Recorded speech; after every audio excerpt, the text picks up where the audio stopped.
Oriental higher secondary school Mirzapur અમદાવાદની YouTube ચેનલમાં once again આપ સૌનું સ્વાગત છે.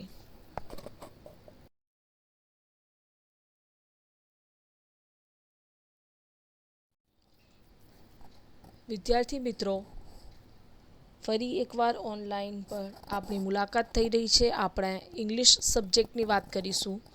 સ્ટાન્ડર્ડ 10 ઓલમોસ્ટ આપણે સિલેબસ કમ્પ્લીટ થઈ ગયું છે, એટલે હવે આપણે રિવિઝન પાર્ટ અને એક્ઝામને અકોર્ડિંગ જે આપણી પ્રિપેરેશન છે એની ઉપર કોન્સન્ટ્રેશન કરીશું.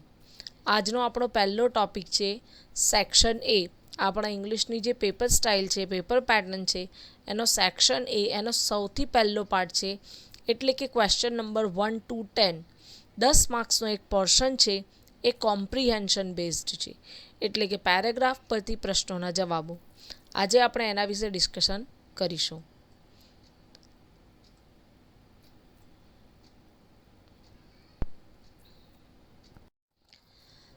મિત્રો, આ ટાઈપના પ્રશ્નના જવાબો આપણે ઘણીવાર કરી ચૂક્યા છીએ.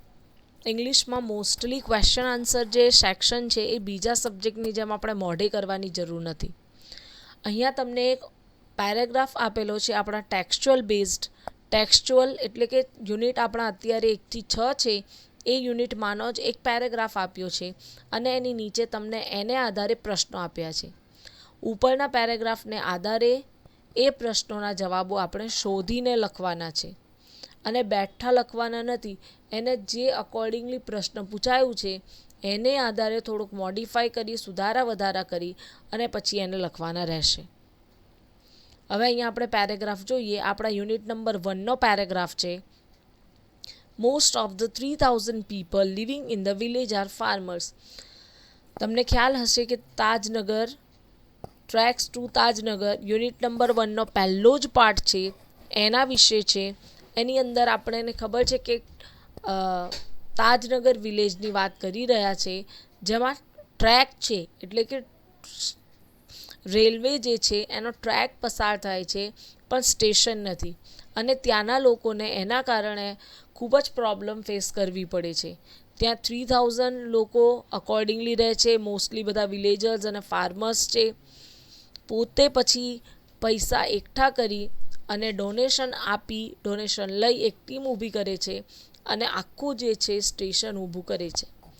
અને અહીંયા તમે જોઈ શકો છો 5th લાઇનમાં 3000 રૂપીઝ ટુ 75,000 રૂપીઝ લોકોએ ડોનેટ કર્યા છે. કોઈએ 3000 આપ્યા છે અને કોઈએ 75,000 રૂપીઝ સુધીના ડોનેશન કર્યા છે. They donated money for the station and we started the construction in 2008. Ranjit સિંહ જે ફોર્મર વિલેજ સરપંચ છે એ આપણને આ ડિટેલ આપી રહ્યા છે.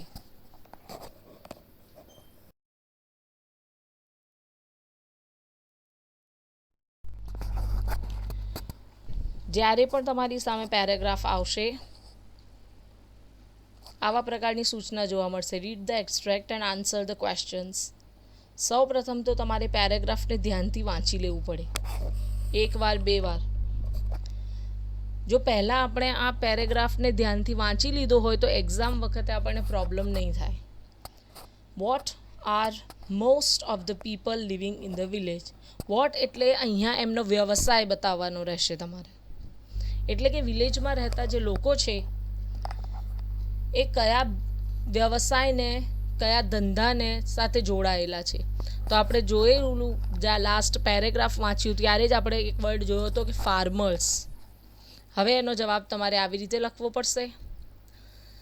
Most of the people living in the village are farmers. જો હવે એક વસ્તુ સમજી લો, આખા પ્રશ્નનો સેન્ટેન્સ જ બેઠો તમારે પહેલાં જે શબ્દો વાપરવાના છે મેક્સિમમ પ્રશ્નમાંથી શબ્દો વાપરી લેવાના. તમારે પેરેગ્રાફમાં છેલ્લે જવું પડે કે ક્યાં એક્ઝેક્ટ આન્સર છે. અને આવા પ્રકારના પ્રશ્નનો જવાબ જે છે 1 માર્ક્સને આપે છે તમને. 1 માર્ક્સ માટે તમારે 4, 5, 6 લાઈન લખવાની જરૂર નથી. એક્ઝેક્ટ કયા વર્ડ અને કયા સેન્ટેન્સમાં આપણો જવાબ છે, બસ એ જ વસ્તુ દર્શાવવાની રહેશે. Question number 2. What shows the burning desire of the people to have a station in the village. હવે ગામડાના જે લોકો છે એને કેટલી જરૂર છે, એમની જરૂર બતાવવાની છે. શા માટે એટલા આતુર છે કે એ લોકો પોતાના પૈસે સ્ટેશન ઊભું કરવા માટે તૈયાર થઈ ગયા.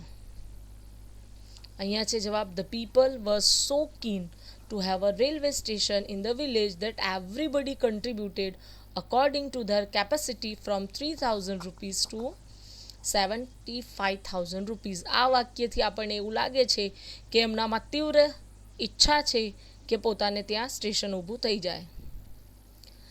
Vote was the burning desire of the people?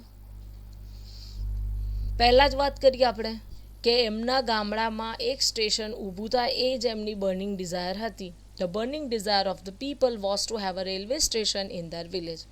હવે એક વસ્તુ સમજી લો, આપણી પાસે 5 પેરેગ્રાફ હશે અને દરેકની નીચે 2 પ્રશ્નો આપેલા હશે, એટલે ટોટલ તમારે 10 માર્ક્સ. અહીંયા તો આપણે એક્સપ્લેનેશન છે એટલે એક પેરેગ્રાફમાંથી મેં 3 થી 4 પ્રશ્નો તમને આપ્યા છે, પણ મોસ્ટલી એક પેરેગ્રાફની નીચે તમારે 2 પ્રશ્નો હશે. બીજું કે આની નીચે જે પ્રશ્નો હશે એ વેરાયટી ઓફ ક્વેશ્ચન પણ હોઈ શકે છે, જેમ કે true false, fill in the blanks, complete the sentences, એવા પ્રકારના.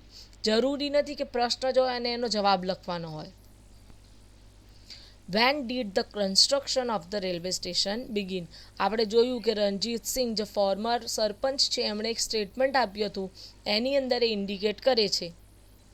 ટાઈમ બતાવવાનું છે તો અહીંયા લખેલું છે the construction of the railway station began in જાન્યુઆરી 2008. હવે તમને ખ્યાલ આવી ગયો.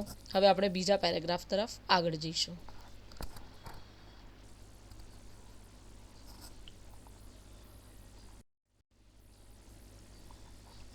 સેમ ક્વેશ્ચન આવશે, એટલે કે એનો જે ટાઇટલ ક્વેશ્ચન છે આવા પ્રકારનો રહેશે. હવે આપણે વાત કરીએ, village by village MGP are building a network of low-cost solar microgrids that provide 2 LED lights. હવે આ જે પેરેગ્રાફ છે વાંચતા જ તમને ખ્યાલ આવશે, ગામડાની વાત છે અને એમજીપી મેરા ગાંવ પાવર, અને એ ખાસ કરીને ફર્સ્ટ યુનિટમાં છે, પણ તાજનગર ટ્રેકમાં નથી, સીતાપુર લાઇટની અંદર છે. એમાં એ લોકો શું પ્રોવાઈડ કરે છે સોલર પાવરથી? તો 2 LED લાઇટ્સ અને મોબાઈલ ચાર્જિંગ પોઈન્ટ. અને એના માટે કેટલું કોસ્ટ છે? તો 25 રૂપીઝ પર વીક. અને કેવા પ્રકારનું છે? તો cheaper then kerosene.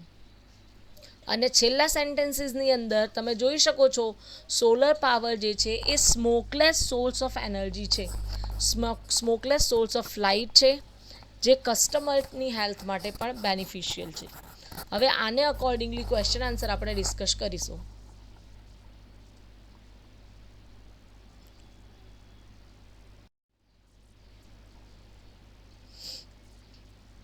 Question number 1, what is MGP doing?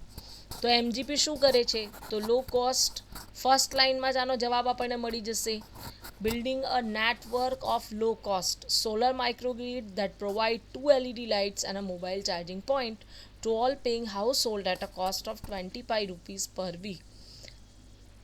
બીજા ક્વેશ્ચનની અંદર vote are the advantages of solar power?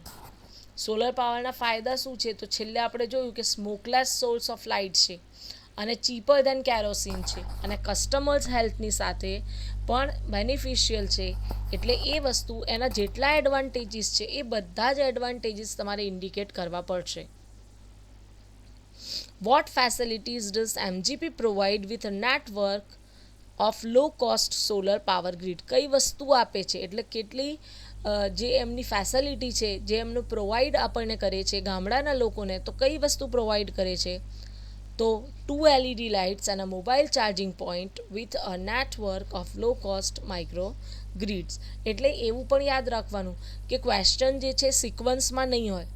પહેલો પ્રશ્ન પહેલા જ વાક્યમાં હોય, બીજો ક્વેશ્ચન મિડલ પાર્ટમાં હોય અને ત્રીજો ક્વેશ્ચન છેલ્લા પાર્ટમાં હોય, એવું પણ ના બને.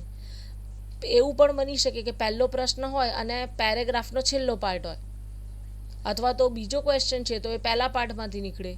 એટલે ગમે તે રીતે રેન્ડમલી આગળ પાછળ ક્વેશ્ચન આન્સરનો કર્મ હોઈ શકે છે.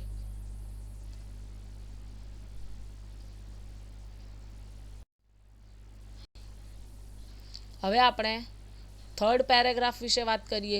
મે I help you sir? Greeted the short narrow eyed salesman inside the super robot plaza. હવે અહીંયા સુપર રોબોટ પ્લાઝા આવી ગયું એટલે આપણને ખ્યાલ આવી ગયો કે યુનિટ આપણો ચેન્જ થયો છે. Unit number 2, the human robot વિશે વાત થઈ રહી છે અહીંયા.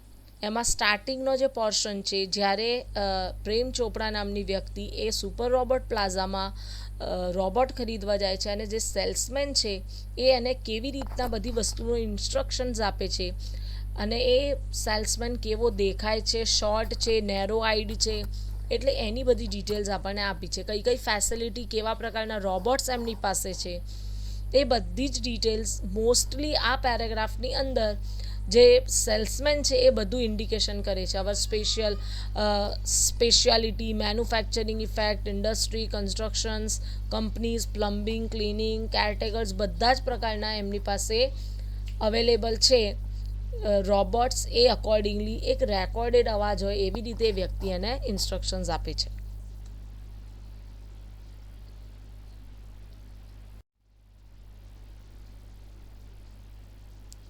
હવે આપણે એના ક્વેશ્ચન આન્સર તરફ આગળ વધીશું.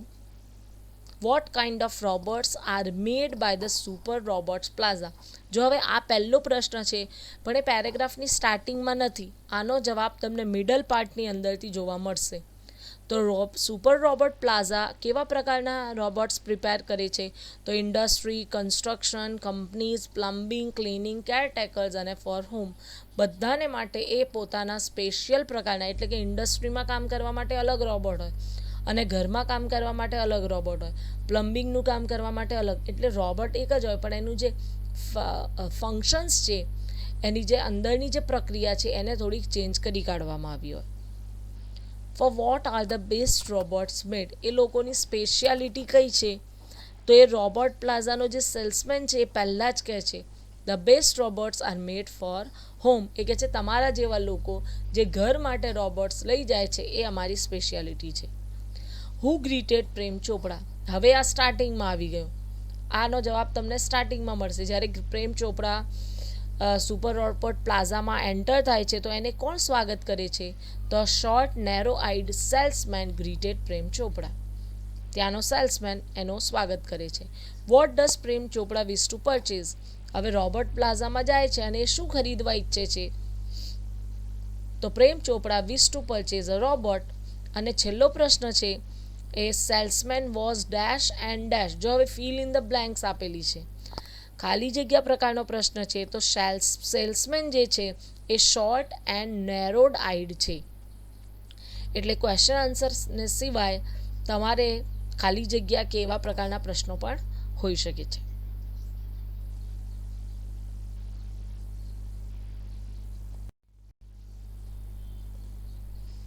હવે આપણે વાત કરીએ આ પેરેગ્રાફની.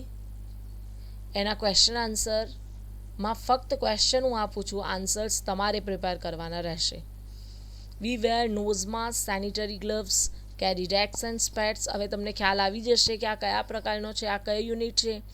Unit number 3 an interview with Arun Krishnamurthy.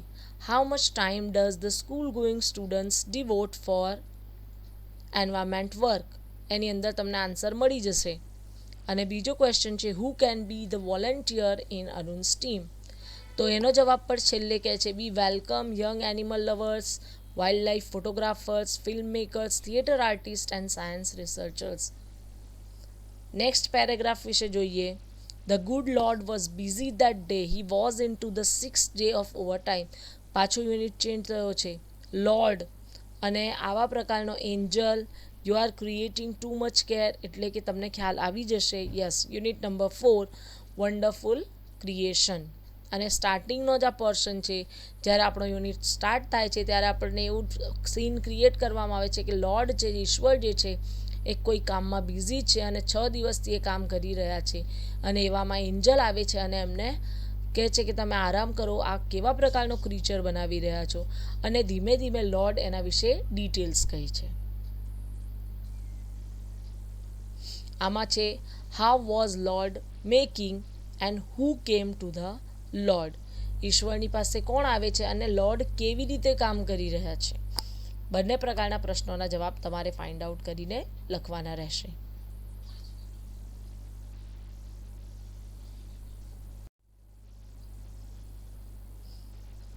એક હજી પેરેગ્રાફ જોઈએ આપણે. The science of fireworks is technically cold pyrotechnics. હા, 5મા નંબરનો યુનિટ પ્લેઇંગ વિથ ફાયર. એમાં એનો સ્ટાર્ટિંગનો જે પોર્શન છે પાયર ટેકનિક્સ, એની અંદર કયા કયા પ્રકારના ડિવાઇસીસને ઇન્ક્લુડ કરવામાં આવે છે, એની કઈ સ્પેશિયલ ઇફેક્ટ છે, એને અકોર્ડિંગલી આ યુનિટ છે, પેરેગ્રાફ છે. What is the science of fireworks cold, એટલે એનું ફક્ત નામ લખવાનું છે, પહેલાં જ વાક્યમાં એના આન્સર તમને મળશે. What does pyrotechnics refer to, શું બતાવે છે એટલે એનો meanings. Which is called special pyrotechnic device, એની અંદર તમને જવાબ સીધું મળી જશે. અને what are the qualities of pyrotechnic ડિવાઇસની કઈ કઈ ક્વોલિટીઝ આપણને બતાવવામાં આવી છે. મિત્રો આ પેરેગ્રાફ સમજીને વાંચી અને એના પ્રશ્નોના જવાબો તમારે લખવાના રહેશે.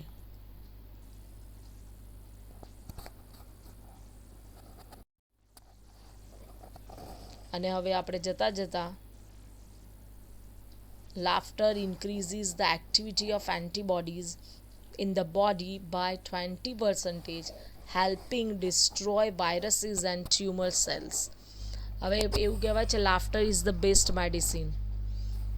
હસવું જે છે શરીર માટે ખૂબ જ ઉપયોગી છે, એટલે એ અહીંયા એવું કહે છે કે 20% તમારા શરીરમાં જે સારા સેલ્સ છે, એન્ટીબોડીઝ છે, એ વધારે છે અને ડિસ્ટ્રોય એટલે નાશ કરે છે વાયરસીસ અને ટ્યુમર સેલ્સ, એટલે કે જે એક પ્રકારના ખરાબ સેલ્સ છે જે ગાંઠ સ્વરૂપે શરીરમાં જમા થાય એને ડિસ્ટ્રોય કરવાનું કામ કરે છે.